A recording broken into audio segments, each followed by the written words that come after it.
Dans ce jardin où vivent ces oliviers se cachent des petits habitants vivant par dizaines. Chicha est mon préféré. Chicha est le plus ingrat des chats, c'est pour ça que je l'aime, je pense. Il me fait croire que c'est réciproque. Lorsqu'il me voit, il semble hyper excité, et lorsqu'il se rend compte que je n'ai plus grand-chose à lui offrir, il se barre gaiement. Chicha a compris que je n'allais pas être sa vache à lait. Il ne vient plus. Chicha est comme moi, solitaire, orgueilleux, flemmard et un peu jaloux. Oui, je suis jalouse de Nicolas. Nicolas, c'est l'un de mes colocs. Nicolas est parti pour 2 mois en Thaïlande pour un stage de boxe. Quand il m'a annoncé ça, je n'ai pas pu m'empêcher de penser au film Pattaya. À chaque fois, les images de la bande-annonce me reviennent et j'ai du mal à imaginer son expérience autrement qu'avec un singe et une personne de petite taille sur un ring de boxe. Surtout que Nicolas n'a pas de cheveux sur la tête.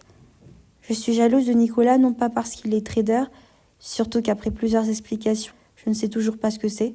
Je suis jalouse car il a créé une relation particulière avec Chicha. Nicolas est musicien autodidacte.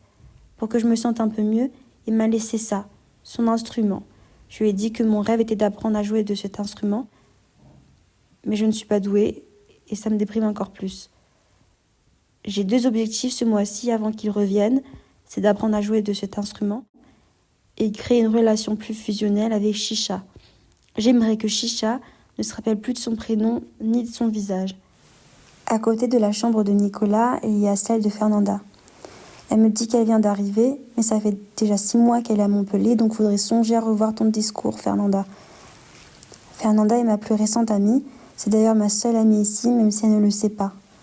Fernanda ne parle pas beaucoup et lorsque quelqu'un rentre dans la pièce, je l'aperçois se faire toute discrète. Fernanda est passionnée par l'archéologie, les dinosaures, les mangas. On a si peu de choses en commun.